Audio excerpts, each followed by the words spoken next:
네, 오늘 정치권에는 어떤 이슈들이 있을까요? 민현주 전 의원, 박원석 전 의원 두 분과 함께 집중 분석해 보겠습니다. 어서 오십시오. 안녕하십니까. 네, 안녕하십니까. 네, 오늘 윤석열 대통령의 출근길 문답 먼저 보고 대담 시작하도록 하겠습니다. 혹시 경찰력을 포함한 공권력 투입도 좀 고심을 하고 계신 겁니까? 질문이 좀 길다. 짧게 해주시면 좋겠는데 거기에 대해서는 더 답변 안 할게요. 대통령님, 지금 굉장히 어렵다 보니까 대개에서 이재용 부회장 사면 요청을 하는데 그 사면 계획 있으시나요? 뭐 과거부터 사면 문제에 대해서는 뭐 사전에 어떤 범위로 한다든지 그런 거에 대해서 일절 언급하지 않는 것이 원칙이었습니다. 네, 윤석열 대통령 어제 대우조선해양 하청노조 파업에 대해서 기다릴 만큼 기다리지 않았느냐 이런 입장을 밝혔었는데 오늘은 여기에 대해서 더 답변을 하지 않겠다 이렇게 말을 아꼈습니다. 이 배경은 좀 어떻게 봐야 될까요?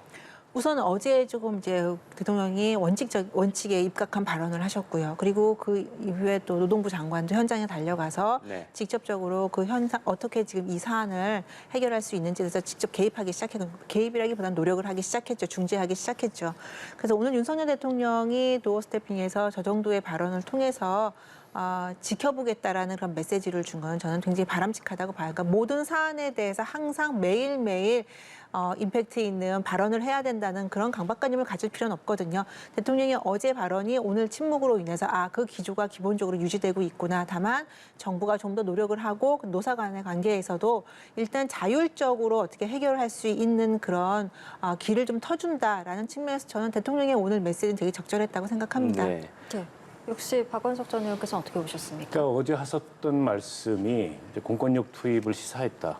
이제 이렇게 해석이 되니까 당장 정부가 지금 공권력 투입을 할 수 있는 상황은 아니라고 봅니다. 지금 파업이 50일 가까이 됐고 그동안에 정부가 적극적인 개입이나 중재 노력을 안 했는데 갑자기 정부 대응이 공권력 투입으로 간다면 누가 봐도 무리한 거기 때문에 오늘 말씀이 또 그렇게 해석될 수 있는 소지가 있어서 아마 오늘 말씀을 좀 아낀 것 같고요. 어찌됐건 지금 노사가 사자가 협상에 들어갔습니다. 원하청 사자가. 그렇기 때문에 정부로서는 그 협상 결과를 낼 수 있도록 최선의 중재와 조정의 노력을 하는 게 지금으로서는 굉장히 중요하지 않을까 싶습니다. 예, 윤 대통령이 오늘 출근길 문답에서 대우조선해양 노조 파업뿐만 아니라 이재용 삼성전자 부회장 사면 요청 관련 질문에도 일절 언급하지 않는 것이 원칙이다 이렇게 대답을 했습니다. 오늘 출근길 답변을 보면 기존의 기조를 유지한 것이다라고 말씀을 해주셨긴 합니다만 답변을 하지 않거나 뭔가 원칙론을 강조하는 모습이라서 이게 그동안 좀 어떻게 보면 지적을 받아왔던 스타일의 변화, 메시지 관리 차원이 아니냐 이런 이야기들도 있는 것 같습니다. 실제로 좀 그렇다고 보십니까? 대통령의 사실은 침묵도 메시지고요. 굉장히 짧은 답변도 메시지고 아까 말씀하신 대로 굉장히 영향력 있는 임팩트 있는 굉장히 클리어한 답변도 메시지인 건 맞죠. 근데 오늘 특히나 이재용 부회장에 대한 사면 문제 관련해서는 대통령의 권한 아닙니까, 사면이. 그런데 대통령께서 지금 다른 의견을 중지를 모은다거나 다른 의견 수렴 절차가 다 마무리되지 않은 상황에서 섣불리 거기에 대해서 의견을 피력하는 경우에는 굉장히 큰 혼란이 올 수가 있거든요. 그리고 이 사건, 이재용 부회장 관련된 사건은 국민들의 초관심사이기도 하고요. 그래서 대통령께서 이렇게 언급을 하지 않고 침묵을 지키는 것 자체가 저는 굉장히 신중하게 아주 깊이 있게 고민하고 있다라는 그런 메시지로 국민들께 다가갈 거라서 대통령에 대한 국민들의 신뢰도도 높아질 수 있지 않을까라는 생각이 들고요. 아까 말씀하신 대로 대통령이 이렇게 좀 메시지 관리에 들어가신 거 아니냐라고 보시는데 메시지 관리라기보다는 이제 대통령께서 조금 더 익숙해지시면서 도어 스태핑이라든지 국민들에게 어떤 메시지를 전해줄 때 국민들이 좀 편안함을 느끼는지를 조금 더 많이 학습을 하셨다거나 아니면 좀 느끼신 것 같아요. 그래서 이런 측면에서는 전 도어 스태핑이 지금과 같은 방향으로 간다면 이전에 있었던 약간의 잡음이라든지 이런 부분이 많이 상쇄되지 않을까 싶습니다. 네, 학습의 효과라고 분석을 해주셨는데 아무래도 최근에 윤석열 대통령 지지율이 좀 떨어지는 추세다 보니까 이것과 관련해서 메시지 관리에 들어간 것이다 이런 해석들이 많은 것이 사실이거든요. 박 의원님께서 그런 면도 당연히 있겠죠. 그동안에 대통령 말씀으로 인해서 구설이 생긴 적이 몇 번 있었잖아요. 그래서 도어 스태핑에 대해서 빈도를 줄이든가 아니면 조금 더 정제된 그런 메시지를 내시는 게 좋겠다 이런 조언이 여당에서도 있었고 대통령실 내부에서도 있었던 것으로 알고 있습니다. 그리고 모든 현안에 대해서 대통령이 다 말씀을 하시면 청와대 참모들이 할 일이 없어요. 최근에 이제 국무회의 석상에서도 장관들이 적극적으로 이제 언론을 만나서 발언하고 네. 정부 입장을 설명해라 이렇게 얘기를 하셨다는 거 아닙니까? 예. 이제 조금 이제 좀 정상화되고 있는 게 아닌가 싶고 특히 이제 사면 같은 경우에는 대통령 고유 권한이긴 합니다만 절차가 있습니다. 법무부 사면심사위원회를 거쳐서 대상들을 최종적으로 정리를 하고 그리고 이제 대통령께 보고해서 사면 대상자를 최종 결정하는 절차가 있는데 그 절차가 아직 진행 중인데 대통령께서 사면에 관해서 뭔가 이렇게 시사하는 발언을 하면 법 원칙 절차 이런 거를 중시하는 이제 본인의 소신이나 원칙에도 맞지 않기 때문에 그 문제에 대해서는 말씀을 안 하시는 게 전 당연하고 잘하셨다고 생각합니다. 네. 이번에는 주제를 사적 채용 논란으로 넘어가 보도록 하겠습니다. 그러니까 윤석열 대통령과 사적 인연이 있다는 이른바 사적 채용 논란이 계속되고 네. 있는데요. 그동안 대통령실에서 어떻게 보면 여기에 대해서 대응을 하지 않는 기조였는데 최근에 보면 분위기가 좀 바뀐 것 같습니다. 대통령실에서 조금 적극적인 대응 모드로 바뀐 것 같은데 오늘 강승규 시민사회 수석 같은 경우에는 이런 말을 했어요. 대통령실 채용이 비공개 채용 제도, 소위 말하는 엽관제다 이렇게 강조를 했거든요. 이 부분은 좀 어떻게 보십니까? 강승규 수석이 좀 억울한 면이 많다 보니까 조금 말이 과하게 나간 것 같아요. 근데 저는 강승규 수석뿐 아니라 대통령실 관계자 그리고 국민의힘 안팎에서는 조금 억울한 면도 있다고 저는 분명히 생각을 해요. 물론 논란이 됐던 인사들이 분명히 있습니다. 근데 그 논란이 됐던 인사들에 대해서는 지금 조치가 취해지고 있다고 제가 보고 있고요. 이미 언론에도 나오고 있고요. 다만 단지 캠프에 있었다는 이유로 대통령과 직간접적으로 아는 사람들의 지인이라는 것만으로 대통령실에 진입하지 못한다. 이 부분은 저는 분명하게 문제가 있다고 생각합니다. 그러니까 대통령실이라는 건 뭐 이미 다 여러 언론을 통해서도 나왔고 여러 평론가들께서도 말씀하고 계신데요.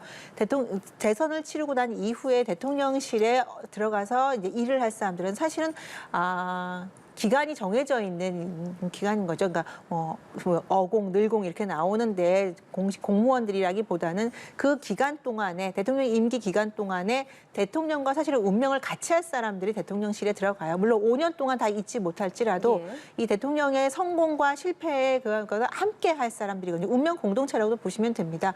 그런데 이런 분들은 대통령 보통 캠프에서 대선 캠프에서부터 같이 네. 자원봉사를 통해서 대통령과 한 몸과 한 뜻이 돼서 이제 일을 하고 그래서 대통령실에 진입을 하는데요. 물론 다 들어가지는 못하죠. 그런데 직간접적으로 안다고 해서 무조건 다 이걸 사적 채용이다. 만일에 개인들 자기가 아는 사람에게만 주는 찬스를 줬다.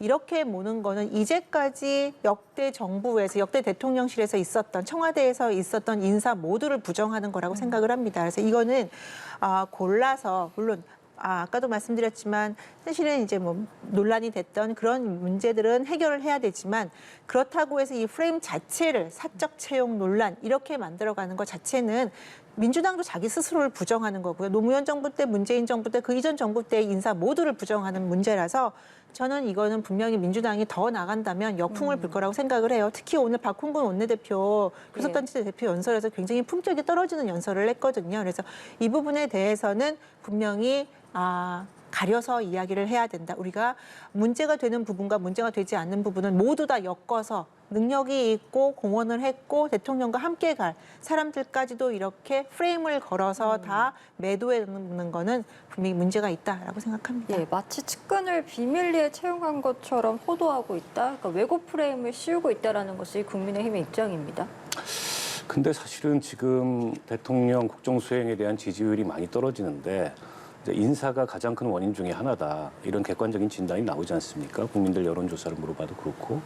물론 이제 그 장관급 인사에서 몇몇 부적절한 사례들이 나와서 낙마를 하고 그런 게 영향이 컸겠습니다만 그보다 사실은 조금 더 내밀하게 진행되는 이 청와대 내부 인선의 도대체 기준이 뭐냐. 이렇게 의문을 가질 만한 사례들이 속출을 하고 있어요. 물론 이제 민 의원님 말씀하셨던 대로 별정직 공무원 채용은 이게 이제 공개 채용 방식은 아닙니다. 이례적으로 이명박 정부 때 행정관을 공개 채용했던 적이 있는데 그때를 제외하면 대부분 이제 캠프 출신이라든지 아니면 당에서 추천을 받든지 국회에서 추천을 받든지 이런 방식으로 채용이 됩니다. 아니면 특정한 어떤 전문성이 있어 채용이 되든지. 근데 이번 경우처럼 단지 캠프에서 한 6개월여 활동했다고 해서 그 이전에 뭐 당이라든가 국회에서 이렇게 활동한 경력이나 이력이 검증이 안 되는데 대통령과 가까운 사람, 뭐 대통령의 지인의 아들, 또 대통령의 뭐 외가 쪽 친척 이런 이유로 채용됐던 전례들이 그렇게 많이 있는가? 지난 정부 돌이켜 보더라도 그런 면에서 조금 이제 걱정의 목소리들이 전 나올 수밖에 없다는 생각이 들고요. 그래서 너무 이걸 갖다가 여당도 그리고 이 대통령실도 방어적으로 볼 게 아니고 차제의 내부 점검이 좀 필요하다고 생각을 합니다. 뭐 들리는 일설에는 더 있다. 이 정도에 그치지 않을 거다. 이런 이제 흉흉한 얘기까지 나오고 있거든요. 그러니까 사실은 뭐 지인이어도 충분히 능력이 있고 그리고 공정한 어떤 그 비교 우위가 있어서 채용이 됐다면 모르겠는데 사실은 지난 대선 때 많은 사람들이 캠프에 가서 경선 본선에서 고생을 했습니다. 그 중에는 당에서 혹은 이제 국회의원의 보좌진으로서 검증이 된 사람들이 있는데 그 사람들 못 갔어요. 많은 분들이. 근데 지금 저 채용된 윤석열 대통령하고 사적 인연이 있는 그런 분들이 과연 그런 분들의 못 간 분들에 비해서 어떤 비교 우위가 있길래 저렇게 채용이 됐는지 이런 말씀을 좀 설명을 해줘야 되는데 그런 얘기는 없고 이게 이제 야당의 악의적인 프레임이다. 이렇게만 대응을 하는 거는 국민들의 의혹을 해소시키기에는 불충분하다고 봅니다. 예, 의혹 해소를 위해서라도 내부 점검이 좀 필요하지 않겠느냐라는 말씀이셨습니다. 앞서 민의원께서 언급해 주신 부분인데 민주당 박홍근 원내대표가 오늘 있었던 교섭단체 대표연설에서 이 인사 논란과 관련해서 집중 비판을 했습니다. 내용 일부 듣고 대담 계속해서 이어가도록 하겠습니다. 윤석열 정부 대통령실은 이른바 검찰 출신 문고리 육상 씨에 의해 장악되었다는 비판이 제기되고 있습니다. 최근 연이어 불거지고 있는 대통령실 지인 채용과 김건희 여사 관련 인사 논란은 점입 가경입니다. 대통령실의 육촌 친척과 40년 지기 황모 씨와 우모 씨의 아들에 이어 이번엔 검찰 시절 인연을 맺은 지인의 아들까지 모두가 대통령실에 채용되어 근무 중인 것으로 확인되었습니다. 조용히 내조만 하겠다던 대통령의 부인이 대통령도 어쩌지 못하는 권력의 실세라는 말까지 나와서야 되겠습니까? 예, 박홍근 원내대표의 목소리 듣고 왔습니다. 들으신 것처럼 민주당은 대통령실의 이런 사적 채용 논란과 관련해서 이건 국기문란이다 이렇게 규정을 하고 국정조사 카드까지 꺼내들면서 지금 압박 수위를 높여가고 있는 상황입니다. 이에 대해서 국민의힘은 협치의 의지가 부족한 연설이었다 이렇게 또 비판을 쏟아내기도 했는데 현재 상황들 좀 어떻게 보고 계신지요?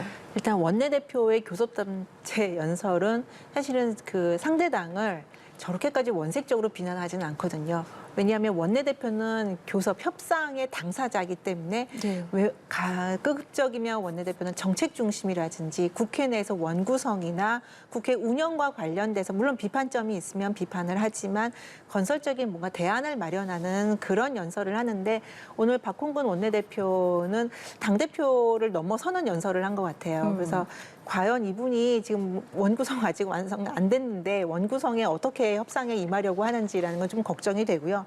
또 하나는 국정조사, 그러니까 국기문란 국정조사 얘기를 했는데 제가 앞서서도 얘기했지만 물론 모든 인사가 다 문제가 없는 건 아니라는 건 저도 인정합니다. 그래서 문제가 되는 인사들은 지금 이제 뭐 제가 알기로는 사직서 정리를 하고 있는 걸로 알고 있고요. 예. 근데 이 부분을 국기문란이다. 그래서 국정조사를 해야 된다고 하는 거는 박홍근 원내대표의 그 순수한 의도를 의심하지 않을 수 없다. 그 의도를 의심하지 않습니까? 순수하지 않다는 거죠. 즉 서해 피살 공무원 관련해서 저희가 국민의힘의 안팎에서는 국정조사 해서라도 이걸 밝혀야 되는 거 아니냐라고 얘기를 하는데 이거를 이제 인사 문제가 국민적인 약간 비판이라든지 의구심이 있다는 이유로 물고 들어와서 소위 말해서 물타기해서 전 정권 문재인 정부를 지키려고 하는 그런 의도가 숨어 있는 거 아니냐라고밖에 볼 수가 없고요. 그래서 박홍근 원내대표의 오늘 연설은 사실은 집권 여당도 야당 대표의 원내대표의 연설 중에서 비판점들에서는 수용할 건 수용해야 됩니다. 적극적으로 예. 수용해야 되는데 그런 측면에서 박홍근 원내대표 오늘 연설은 좀 실망스러웠다라고 저는 개인적으로 평가합니다. 예, 교섭단체 대표 연설 어떻게 들으셨는지도 궁금하고 이런 상황에서 과연 원구성 협상까지 갈 수 있을 것인가 그 부분에 대한 얘기까지 좀 해주시죠. 이게 이제 재연절도 지났고 예. 여야가 마지노선으로 설정했던 원구성 기한이 지났는데 아직도 지금 뭐 상임위 배분에 관해서 갑론을박을 하고 있어서 좀 걱정스러운 면이 있고요. 물론 이제 뭐 문고리 육상시 이렇게 객관적으로 검증되거나 확인되지 않은 표현이나 저런 프레임을 원내대표가 얘기한 건 향후에 원내 협상에 있어서 그다지 도움이 되는 발언은 아닌 것 같아요. 예. 근데 아마 이제 이 자라 보고 논란 갔음, 소뚜껑 보고 놀란다고 박근혜 정권 시절에 저희가 국정농단을 한번 겪었지 않습니까? 이제 그렇다 보니까 이 정부 들어서자마자 벌어지고 있는 이런 특히 이제 인사에 있어서 특히 투명성이나 객관성 이런 게 떨어지는 문제들이 자칫 과거와 같은 그런 국정농단으로 연결되지 않을까라는 걱정을 표했다고 보는데 표현은 좀 지나침이 저는 있었다고 봐요. 그리고 과연 이게 지금 뭐 행정요원 이런 어떤 그 대통령실의 좀 하위직 인사죠. 그 문제를 국정조사까지 할 사안인가 싶기는 해요. 그보다 더 국정 전반에 걸쳐서 심각한 인사농단이 벌어졌다면 그건 국정조사를 해야 될 측면이 있죠. 예. 그런 면에서는 박홍근 원내대표나 민주당에서 얘기하는 국정조사가 아마 그 월북 거부 사건 예. 그에 대한 이제 국정조사와 이 조건부로 마치 옵션인 것처럼 그렇게 얘기를 하는 것 같은데 저는 그 북송 어부 사건은 다른 것과 결부시키지 않더라도 그 자체로서 국정조사를 해볼 만한 필요성이나 가치가 있다고 생각합니다. 네. 계속해서 지금 사적 채용 논란과 관련해서 대담을 이어가고 있는데 이 오늘 또 주목할 만한 부분이 권성동 국민의힘 대표 직무대행 겸 원내대표 네. 이 본인의 사적 채용과 관련한 발언에 대해 사과의 뜻을 밝혔습니다. 특히 청년들에게 사과를 드린다 이렇게 자신의 불찰 때문이라고 밝혔는데 네. 이 닷새 만에 사과하게 된 배경 무엇 때문이라고 볼 수 있을까요? 아마 권성동 대표도 이야기를 하고 나서 원래 약간 성격이 굉장히 솔직한 편인 걸로 네. 제가 알고 있어요. 그리고 이렇게 속에 숨기거나 그러지 않고 그냥 있는 그대로 다 이제 발언을 하는 그런 스타일로 알고 있는데 해놓고 나서 아마 후회를 많이 하지 않았을까 싶어요. 특히 이제 채용 자체가 문제가 있다는 것이 아니라 그 채용을 둘러싸고 있는 말씀하신 대로 이제 구급 공무원의 문제라든지 청년들의 문제에서 상처받을 수 있다는 점을 좀 간과하고 그 당시에 조금 말을 좀 억울하고 아까 말씀드린 억울한 측면을 좀 어필하다 보니까 좀 말이 좀 강하게 나왔던 부분이고 저는 조금 더 일찍 사과했으면 했는데 어쨌든 지금이라도 사과한 건 전 잘했다고 보고요. 권성동 대표는 지금 원내대표인 뿐 아니라 지금 당대표 직무대행까지 하고 있습니다. 그래서 국민의힘의 어떻게 보면 얼굴이라고 할 수 있기 때문에 특히 지금 윤석열 정부와 지금 집권 여당의 지지율이 조금 국민들께 뭐랄까요 비판을 받고 있는 상황에서는 당대표로 당의 집권 권한 대행으로서 직무 대행으로서 그리고 네. 원내대표로서 굉장히 그 자리의 무거움을 다시 한번 느끼고 그래서 이 부분을 빠른 시일 내에 바로 잡아야 된다라는 생각이 들었을 것 같고요. 저는 뭐 한 템포 정도 늦었다고 생각하지만 지금이라도 권성동 원내대표가 직접 저렇게 언론에 그리고 SNS를 통해서 사과한 점은 잘했다고 보고 앞으로 이런 같은 실수를 반복하지 않는 그런 모습을 보임으로써 진정성을 보여야 된다고 생각합니다. 예, 뭐 권선동 원톱 체제가 이어지곤 있습니다만 당 안팎에서 일주일 사이 좀 흔들기라는 이야기들이 나올 정도로 여러 가지 좀 견제 목소리들도 있었습니다. 그렇기 때문에 좀 늦었지만 지금이라도 사과를 한 게 아니냐, 뭐 이런 일각의 시선도 있는 것 같습니다. 근데 이제 원내대표가 되신 지 불과 이제 한 3개월 정도밖에 안 됐지 않습니까? 근데 사과를 몇 번 하셨는지 우리가 돌이켜 보니까 검수완박법 그때 합의해가지고 당 안팎으로 여러 가지 비판이 쏟아지니까 그때도 유감 표명을 하셨고 이번에 또 사실은 돌이키기 좀 어려운 사과는 하셨지만 이게 이제 정치 인생 내내 꼬리표처럼 따라다닐 거거든요. 그런 이제 말실수를 하셔가지고 또 사과를 하시다 보니까 이게 그냥 원내대표는 모르겠는데 지금은 당대표 직무대행을 겸하고 있는 상황에서 리더십 리스크가 너무 큰 거 아니냐. 언제까지 이렇게 임시체제를 운영해야 되느냐. 이런 이제 당 안팎의 비판과 걱정들이 좀 나오는 것 같고요. 그러나 지금 당원 당규에 따르면은 다른 방법은 없습니다. 이준석 대표가 자진 사퇴하지 않는 한 지금 직무대행 체제를 합의했기 때문에 예. 최고위원들이 총사퇴를 하면 모르되 그게 아닌 이상 지금 전당대회를 바로 열 수 있는 방법은 없어서 당분간은 지켜볼 텐데 그 권성동 원내대표가 앞으로 이런 어떤 리더십에 있어서 뭔가 이제 결점 같은 것들이 추가로 나온다면 그때는 이제 당에서 그런 목소리도 더 강해질 가능성이 높고 특히 이번에 이제 갈등설에 휩싸여서 두 분이 네. 만나서 식사도 하고 형제를 과시했던 장제원 의원이 제일 먼저 비판을 했어요. 물론 이제 본인의 실명을 거론했기 때문에 그에 대한 해명 차원이기도 했지만 그래서 이게 어쨌든 당 내에 권성동 원톱 체제에 대한 불안감 내지는 그에 대해서 조금 다른 대안이 필요하다. 이런 목소리가 좀 확산되는 거 아니냐 이렇게 관측할 수 있을 것 같습니다. 예, 좀 당대에서 좀 잘 수습이 됐으면 좋겠습니다만 지금 뭐 차기 당권 주자로 꼽힌 또 김기현 의원은 특단의 대책이 필요하다 이런 발언도 했었고 네. 내일 안철수 의원이 또 입장을 밝히겠다라는 목소리를 내면서 이게 과연 어떤 입장일 것인가 그에 대한 관심도 좀 모아지는 것 같습니다.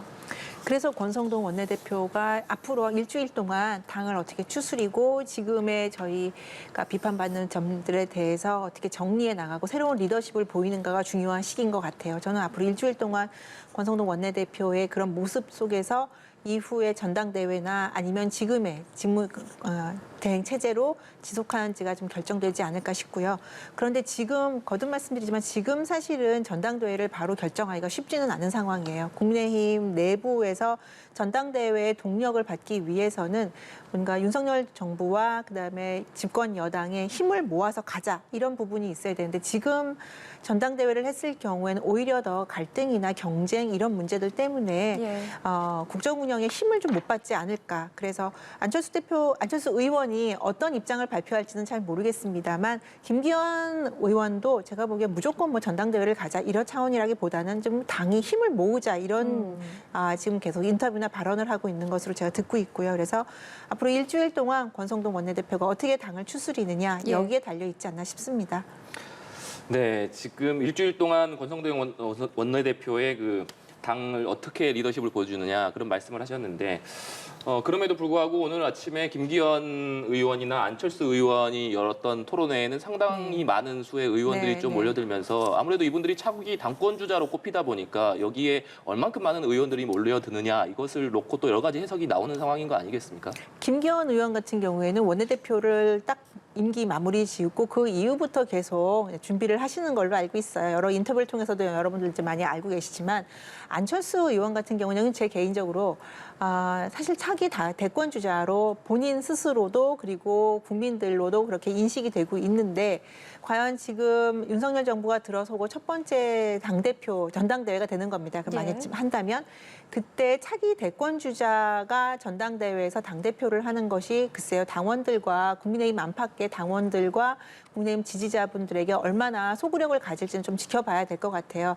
왜냐하면 지금은 정권 초반이기 때문에 대통령과 오늘 대통령 말씀하셨던 대통령과 장관이 국정 운영에 주도권을 줘야 되는 상황인데 집권 여당의 대표지만 대표가 다음 차기 주자로서 국정 운영의 주도권을 잡는 것이 과연 바람직한 것인가 그 부분에 대해서 당 안팎에서 조금 우려와 약간의 그런 이슈들이 있습니다. 그래서 안철수 의원이 이걸 어떻게 극복할 것이냐 그것도 차기 전당대회 여부에 떠나서 그 전당대회에서 어떤 결과를 낳을지를 결정하지 않을까 싶어요.